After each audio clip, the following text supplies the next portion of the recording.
Welcome to day 7 of the Easter stitch along. Today we're adding some grass to our back hill. For this step, you'll need your size 22 needle, and we're going to be using two shades of green, our 3362 and our 3364. We'll be using a seed stitch to create a natural textured effect. So this is how it's going to work. Start with either color. I'm starting with 3364, that's the lighter green, and we're going to make random semi-vertical stitches across the hill. So I'm going to start right here and make these stitches a little bigger than you might think. So this first one's going to go that far. Oop, my needle's stuck in my thread. There we go. All right, and then I'm just going to work my way across. You want these stitches to be maybe a little closer than you might think, and you're going to be filling it in about 60 to 70% of the way, and then we're going to come in with that other color to fill in more. So as you see, I'm just making some random semi-vertical stitches. We don't want them to all be straight. We want a little bit of sway to our grass. So a little bit of overlap is good. Make sure when you do have a stitch that's coming close to this bottom, to the tomb here, you are pushing it all the way up to the tomb so that it's touching and we don't get any gaps.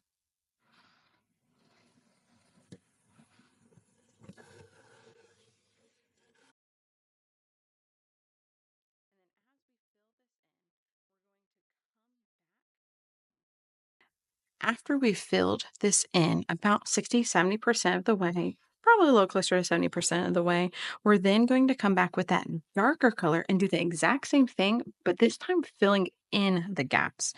So as you do it this first time, if you feel like once you have finished with this first color and you think, I don't know if that's quite 60 or 70%, go ahead in with your second color. And then after you finish with the second color, you can decide if you need to fill in with even more stitches or not.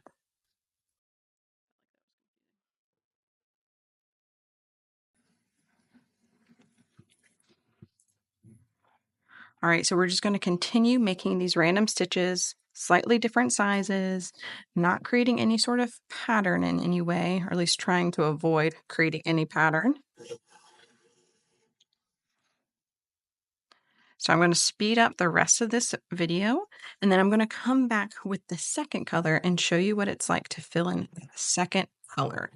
And one quick thing to note, so over here, we have a much tighter space. As we get over here, there's going to be more rows. Right now, you can see there's kind of like 2 rows. You're going to get more rows, so to speak, as you get in the bigger sections. And also your stitches might get a little bit larger. Don't worry, you definitely don't want these stitches to be too tiny. You want them to be a little bigger than what you would say a stitch length is.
All right, so I finished with my light color. I'm now going to go in with my dark color. You may have noticed if you watch the whole fast forward through, I don't always know if people watch that whole thing or not. After I was done over here, I came back over here because it's easy with this stitch to start a little too far apart. And then as you get in the groove, you realize the stitches can start being a little bit closer to one another. So I went back over here and filled in just a little bit more. But now that I have my darker color on here, all I'm going to do is find these gaps and fill them in. That's it. So I'm going to start here on the left side. You can start wherever though, it really doesn't matter. So long as you can bring your needle up in the right spot. Let's go with that spot. And then you're just going to fill in where you see some fabric. You can have some overlapping of your stitches, so don't worry about that. Feel free to do so. And then also don't feel like you need to cover every little tiny piece of fabric. We are going to be coming back tomorrow with our flowers. And so when we do that, we can kind of look for those little bit of gaps and fill them in. You don't want to leave too much gaps because our flowers are only going to cover in so much. But if you see like there's a little spot right here that kind of would be a little awkward to put another stitch at, I will come in tomorrow and I'll put a flower there instead. So don't worry if you have a few of those open little gaps. And then also when you're done filling in, like you go all the way from left to right, take a look at it and just see, okay, maybe I might need to go back in over here just a little bit more and fill it in. And if you want to do that with the other color, the lighter green, you can do that too. It doesn't have to be with the darker green just because that's what's on your needle. It's whatever you think would maybe look better in whatever section you're working in. So I'm going to go ahead and speed up the rest of this and then come back at the end and talk about what we'll be doing tomorrow.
All right. So once you feel like you have filled in all your grass, and remember, if there's a few little spots, like I can see one little here and I can see one here, I'm going to fill it in tomorrow with flowers. So I'm not too worried about some of that. It's kind of nice to have a little bit of space to put those flowers. But if after filling in the flowers tomorrow, you're like, I still see some gaps, you can fill it in then. So don't feel like you have to overfill the hill now in order to compensate for anything. So just maybe possibly leave it as it is, fill in the flowers tomorrow, and then if you need to, go ahead and fill in some more grass. But again, that's it for today. Be sure to like this video and subscribe so you don't miss tomorrow's flowers. See you then.